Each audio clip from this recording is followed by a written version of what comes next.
that agents of the Government of India were directly involved in the killing of a Canadian citizen, Hardeep Singh Nijjar, on Canadian soil, we responded. As the RCMP Commissioner stated earlier, they have clear and compelling evidence that agents of the Government of India have engaged in and continue to engage in activities that pose a significant threat to public safety.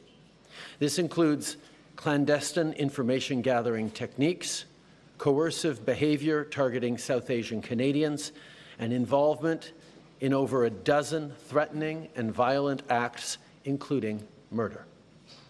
This is unacceptable. While attempts have been made by the RCMP and national security officials to work with the Government of India and Indian law enforcement counterparts on this matter, they have been repeatedly refused. This is why, this weekend, Canadian officials took an extraordinary step. They met with Indian officials to share RCMP evidence which concluded 6 agents of the Government of India are persons of interest in criminal activities. And despite repeated requests to the Government of India, it has decided not to cooperate. Let me be clear. The evidence brought to light by the RCMP cannot be ignored. It leads to one conclusion. It is necessary to disrupt the criminal activities that continue to pose a threat to public safety in Canada. That is why we acted, because we will always, first and foremost, stand for the rights of Canadians to feel safe and secure in their own country. We will never tolerate the involvement of a foreign government threatening and killing Canadian citizens on Canadian soil, a deeply unacceptable violation of Canada's sovereignty and of international law.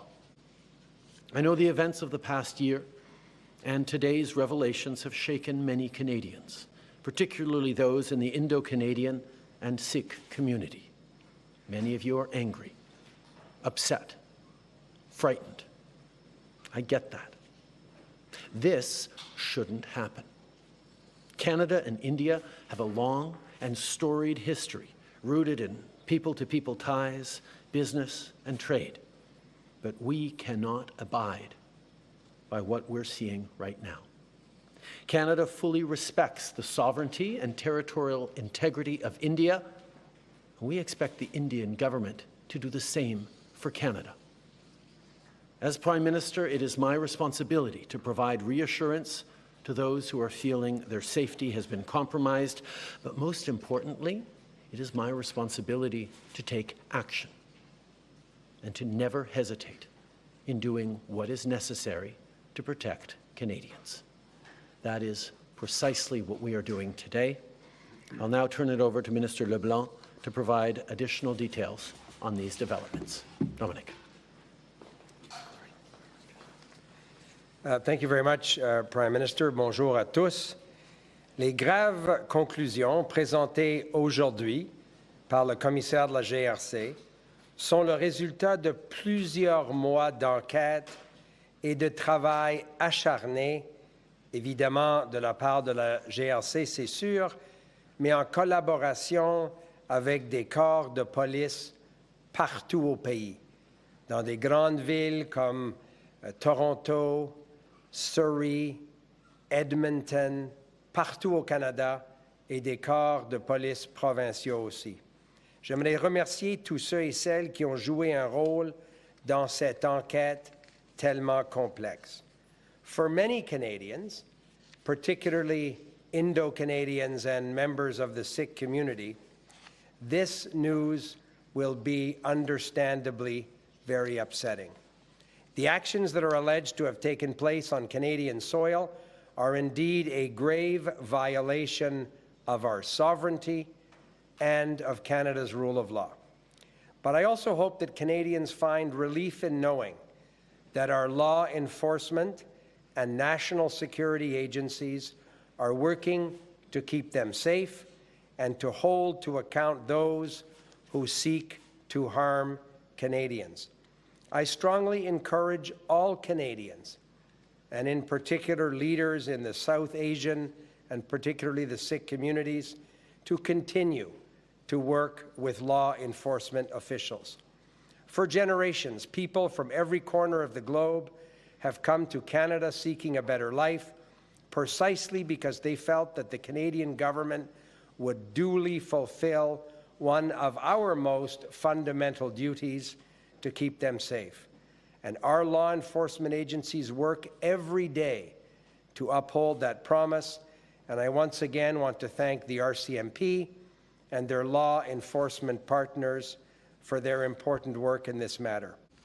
So, as I've said from the beginning, a year ago, we have three clear priorities when it comes to these incidents targeting Canadian citizens. First, we will seek the truth, that the police force are allowed to carry out their work and hold those responsible to account. Second, of course, to protect Canadian safety, and thirdly, to defend Canada's sovereignty. Based on information provided to Global Affairs Canada by the RCMP, we formally requested that India waive diplomatic immunity for 6 individuals based here in Canada, and for India to cooperate in the investigation.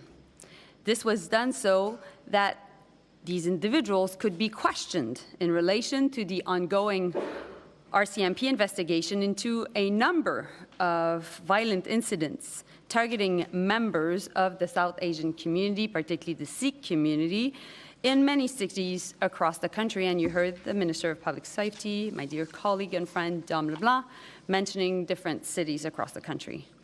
Regrettably, as India did not agree, and given the ongoing public safety concerns for Canadians, Canada served notices of expulsions to 6 diplomats and consular officials early this morning.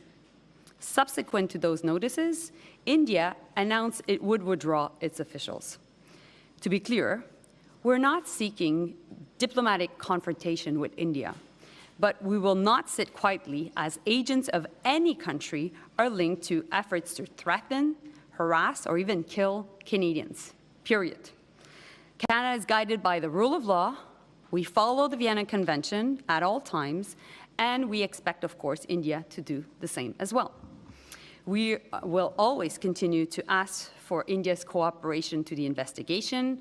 I did so formally again by being in contact with the Foreign Minister of India, Foreign Minister Jaishankar, earlier today.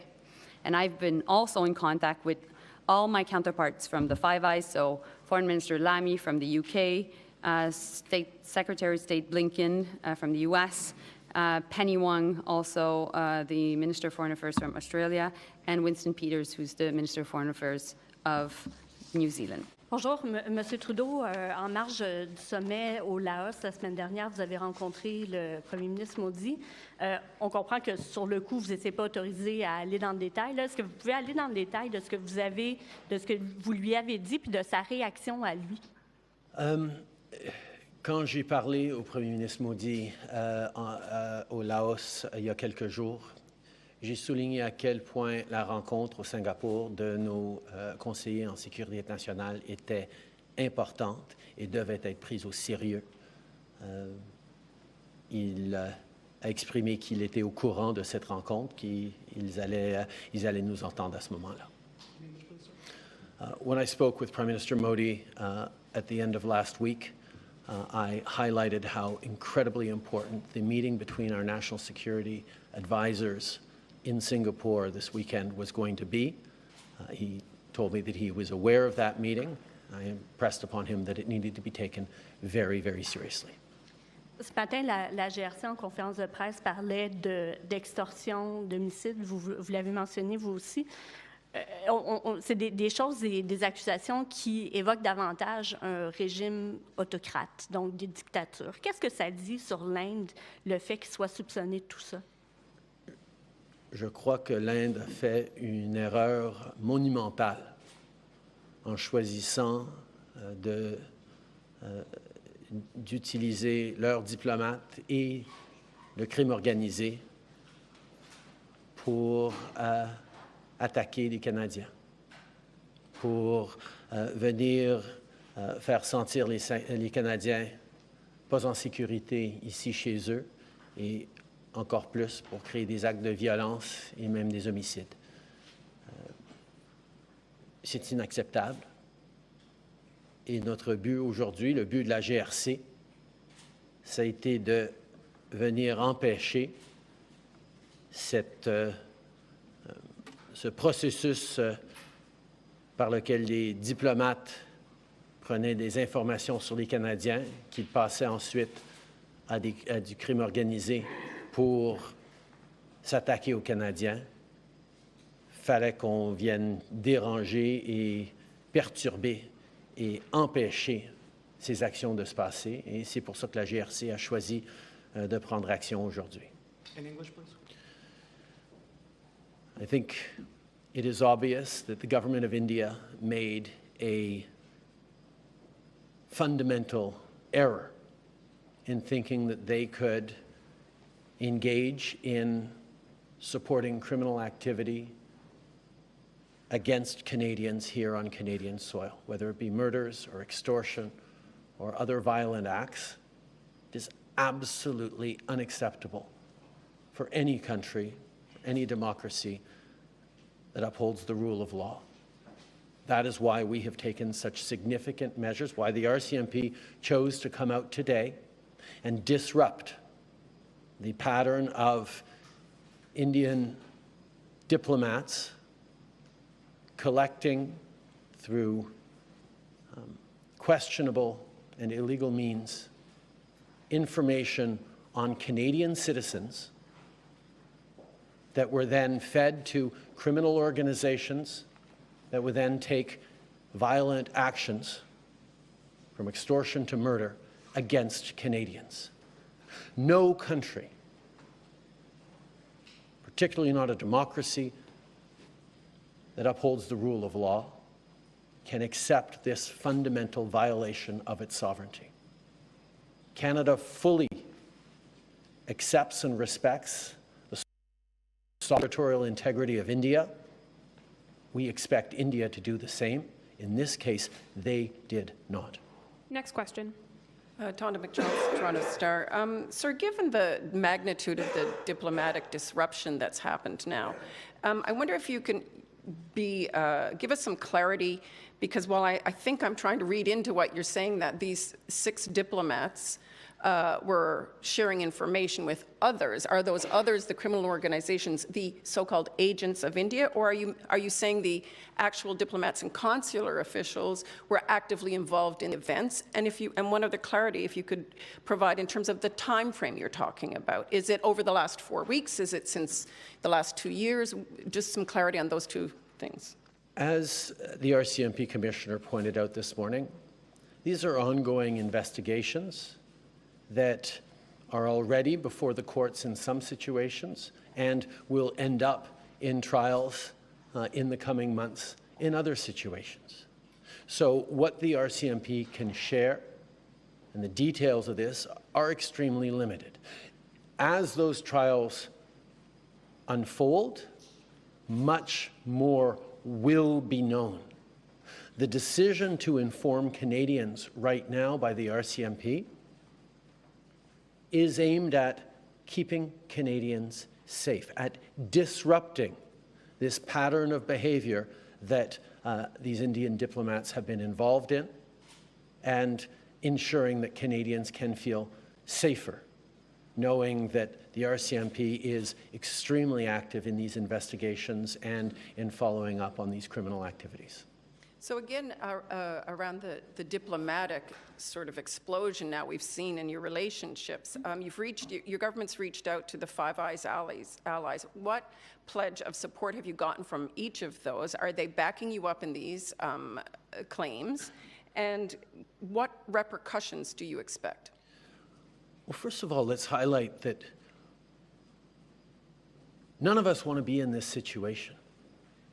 This is not a choice that Canada made to create a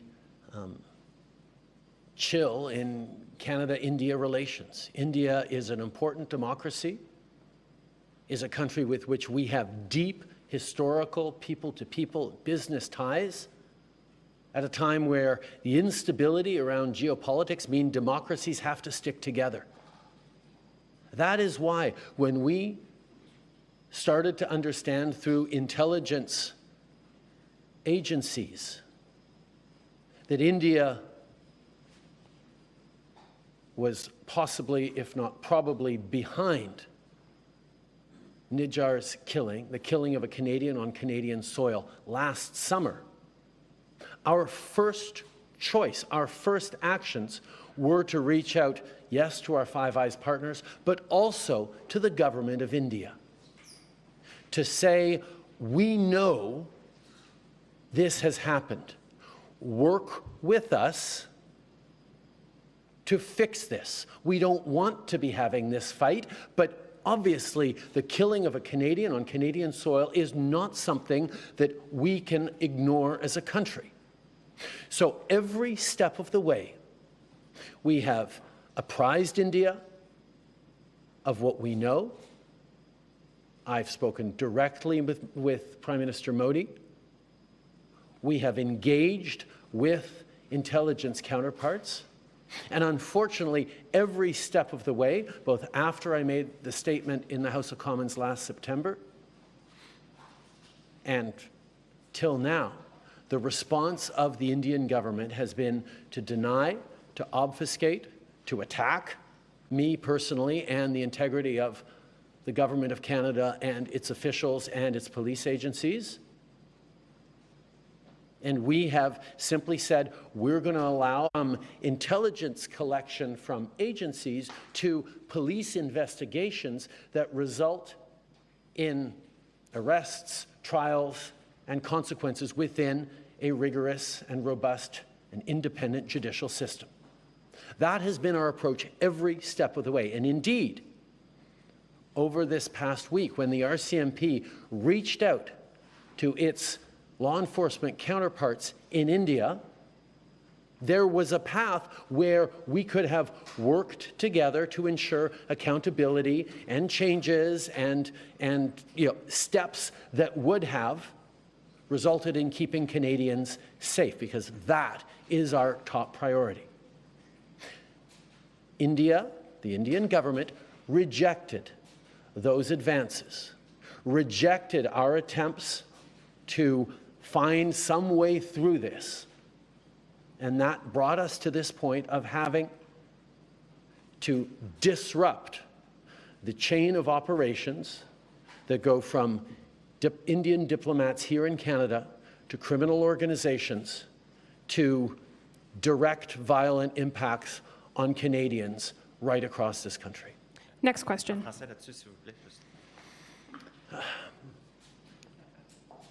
Yep.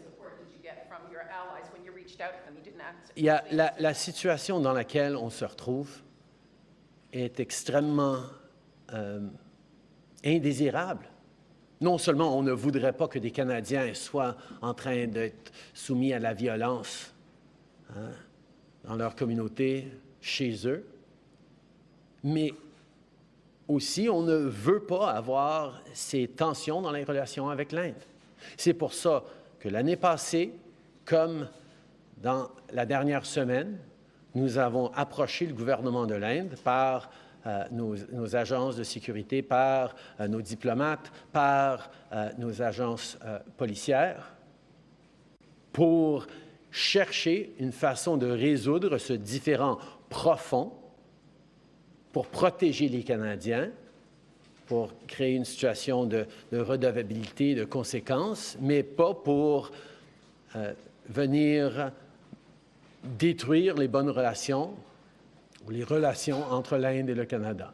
Malheureusement, l'Inde n'a pas choisi de travailler avec nous, a choisi de nier et de repousser et de faire des attaques personnelles contre ce gouvernement et mettant en question l'intégrité de nos agences et de nos institutions. Et nous avons dû répondre pour protéger les Canadiens. Par rapport à nos alliés, ça fait depuis les débuts de l'année passée qu'on a partagé toutes les informations qu'on avait avec nos alliés, particulièrement avec les Five Eyes. On sait que les Américains sont en train de vivre une situation parallèle avec un attentat d'homicide chez eux. et nous allons continuer de travailler avec eux. From the beginning, as of last summer, we've worked closely with our Five Eyes partners, particularly with the United States, where they have gone through similar pattern of behavior from India in regards to an attempted extrajudicial killing. And we will continue to work with our allies as we stand up together for the rule of law. Next question. Bonjour, M. Trudeau, Maxime Huard, Radio-Canada. Il y a une fronde qui s'organise au sein de votre parti pour vous évincer du leadership. Comment comptez-vous y répondre? J'ai eu beaucoup de conversations avec de mes députés, avec mon équipe cette fin de semaine, mais ça a été sur les enjeux sérieux auxquels on est en train de répondre sur la sécurité des Canadiens. Il n'y a rien de plus important que le bien-être des Canadiens, le fait qu'ils doivent se sentir en sécurité chez eux. Et donc, c'est sur cet enjeu-là que nous travaillons depuis plusieurs jours. Il y aura d'autres journées pour parler de processus interne du parti. Aujourd'hui, on met à l'avant-plan la sécurité des Canadiens et je m'attends à ce que tous les parlementaires soient unis sur l'enjeu de défendre la souveraineté du Canada et la sécurité de tous les Canadiens. In English, please. I had many conversations with members of my team and caucus members over the past number of days, and all those conversations were focused on the well-being and the safety of Canadians faced with significant security concerns and allegations. The safety of Canadians is the number one thing that any government, that any parliamentarians should be preoccupied with, and that is exactly what we're focused on. There will be time to talk about internal party intrigue at another moment, but right now, this government, and indeed all parliamentarians, should be focused on standing up for Canada's sovereignty, standing against interference, and looking to be there to support Canadians in this difficult moment. Donc, malgré la grogne, comptez-vous toujours être à la tête de votre parti aux prochaines élections? Oui. Yes. Thank you, Prime Minister. Merci tout le monde. The ministers will remain to take additional questions. Minister LeBlanc, McKenzie, Local News. Can you outline, we heard from the RCMP that there's a number of homicides that have been involved. Can you tell us the number of homicides that the Canadian government believes agents of the Indian government have been involved with? So again, I wouldn't want to exceed the words of Commissioner Duhem this morning. I read very carefully his statement. He outlines a number of serious criminal activities in which they believe they have evidence of these Indian government agents participating. He talked about homicides and extortion, but these are also ongoing investigations. The Prime Minister just said it. I understand the interest in this matter, but I think the most important thing I can do as Minister of Public Safety is support the RCMP in continuing to investigate these serious crimes and hopefully bring them to Crown prosecutors who lay charges and hopefully present them in the appropriate court to get convictions. So speculating on how many and what's a homicide and what's not, I don't want to speak for the RCMP, particularly when they are seized with ongoing criminal investigations. I think that's very, very important. Minister Jolie, in the future, since there's been the number of expulsions today, is the Canadian government willing to accept additional diplomats coming from India in the future? And will there be any other reviews into people who could potentially be brought in here to make sure that they are safe and secure? Well, thanks for the question, because I said it in my remarks. We don't want diplomatic confrontation with India. We know that there are thousands of Canadians that go to India every year. We have lots of people from India coming to Canada as well. So we know that there are deep people-to-people ties and want to make sure that these are still possible. And so in that sense, we are asking India to cooperate in the investigation, period. And they have a way of doing it. They're doing it with the U.S. They can do it with us as well.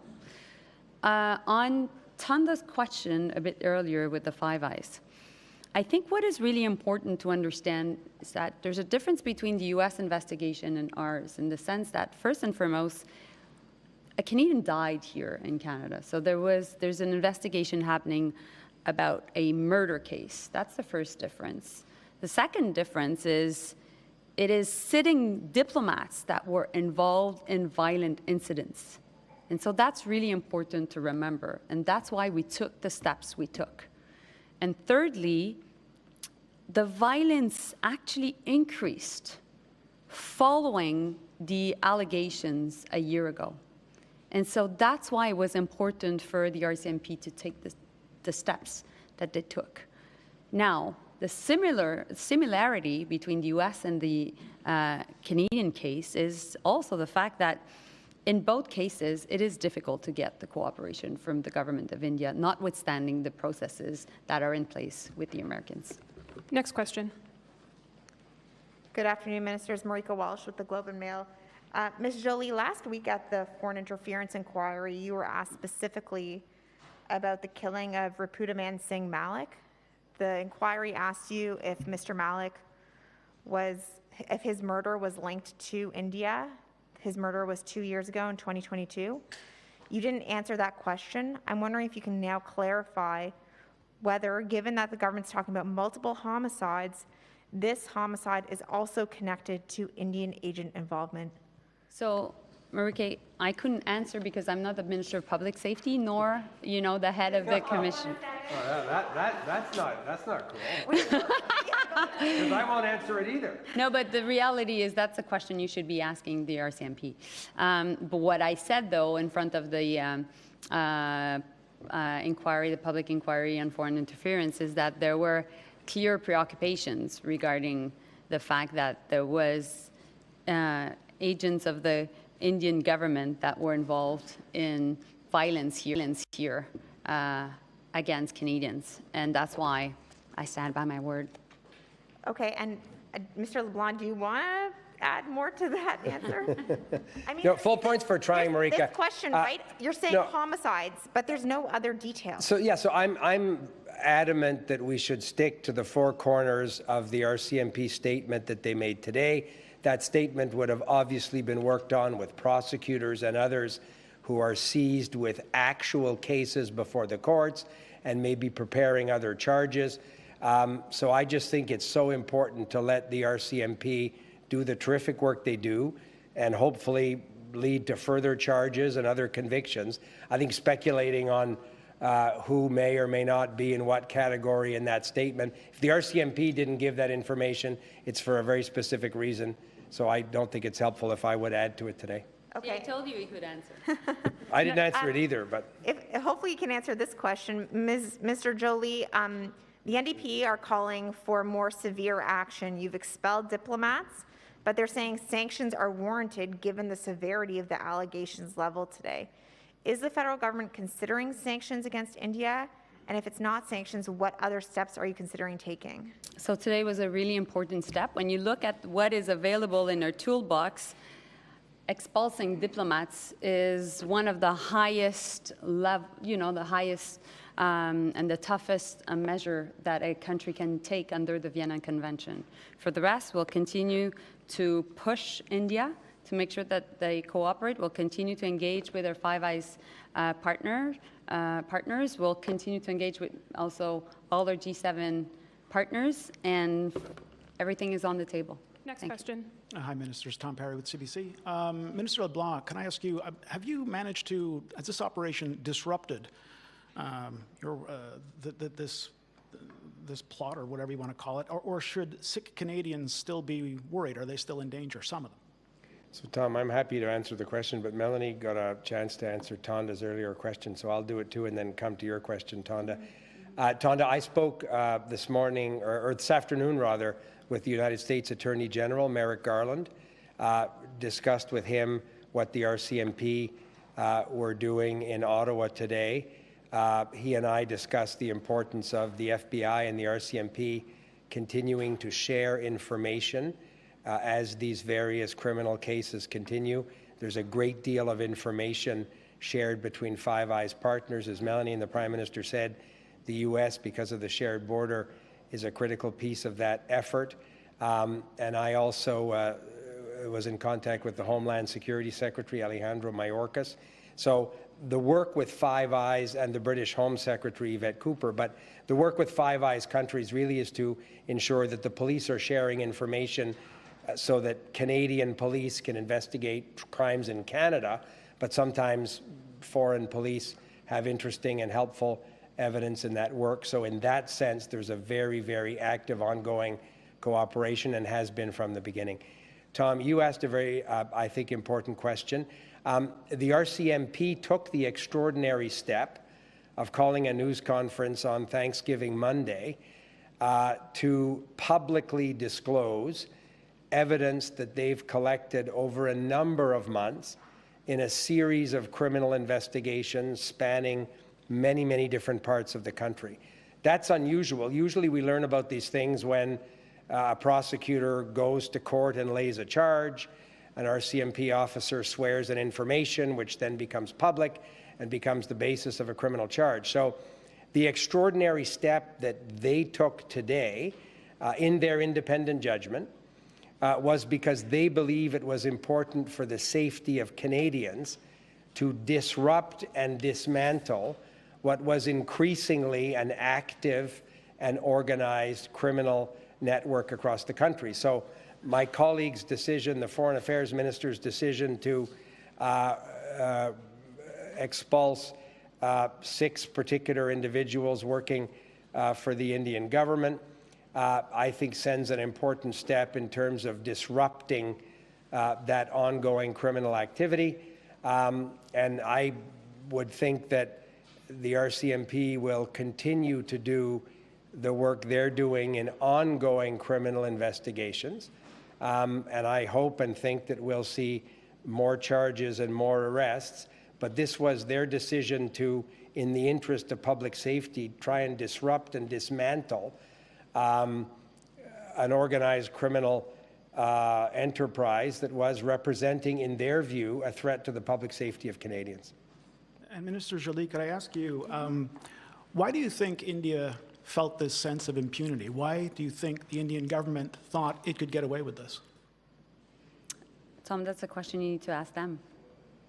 So, but what I know is transnational repression, targeting dissidents is something that we see more and more in different democracies by states. And for us, it is a question of principle. Today is about Canadian safety, this is about Canada, and we need to send a strong message. And I hope also that we're sending a strong message to other Western democracies that are dealing with this, because this is not only happening in Canada.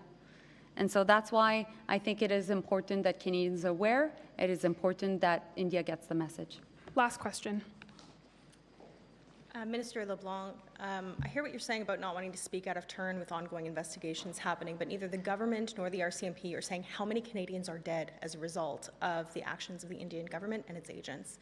And so that creates a very frightening information void. People are probably going to want to fill in those blanks. So what is your message to the community that's being targeted in terms of the scope of the violence associated with this situation? So again, you're asking a question that your colleague asked previously in terms of how many and so on. The RCMP are in the best position to decide how and when and what they would say to a question like that. That is very much in terms of a criminal operation and investigation. Politicians, as you know, aren't involved in the details in any way of those operations. But the second part of your question, I agree with entirely. We understand, particularly in the Sikh community, but other members in the South Asian communities across the country as well, a very real concern. I have heard from my caucus colleagues, I have heard from community leaders, I have heard from mayors of big cities and small towns about, for example, rash of extortion cases that their local police were dealing with. There were a number of violent acts that were reported in regional and local media. And we hear from our colleagues and from the community all the time a growing and very real concern about their safety. That's why we've done things like at Public Safety Canada improve access to a security infrastructure program to help them with places of worship, community gathering places, feel more secure, hire private security, install security cameras, reinforce entranceways. There have been a series of things that we've tried to do so that when these communities gather, they can feel as safe as they possibly can, understanding the very real fears that have been borne out over many months. So when they saw the RCMP commissioner stand there today and discuss publicly what many of these people have been saying to us for a long time, many of these community members, I hope they found some reassurance in the fact that the RCMP referred to this as evidence. I hope they took some comfort in the fact that the RCMP decided to publicly take the extraordinary step of talking about this at a news conference on a holiday Monday precisely to disrupt and dismantle, in their judgment, some of this criminal network. But I also think they need to understand that the RCMP will continue to do their very good work.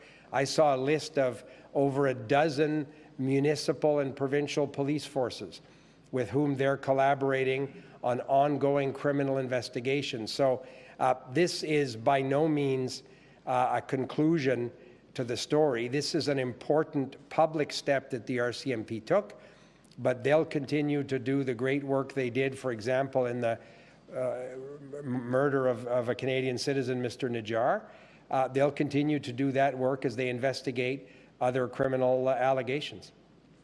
We obviously have an inquiry going on into foreign interference right now. Much of this isn't captured by that mandate. Are there any discussions about expanding that mandate to include some of the violent incidences involved that we're talking about today? I'm going to have the privilege. Melanie was there last week. I'm going to be there tomorrow afternoon. I'm sure you'll all be riveted to that testimony when I'm at the UG Commission tomorrow.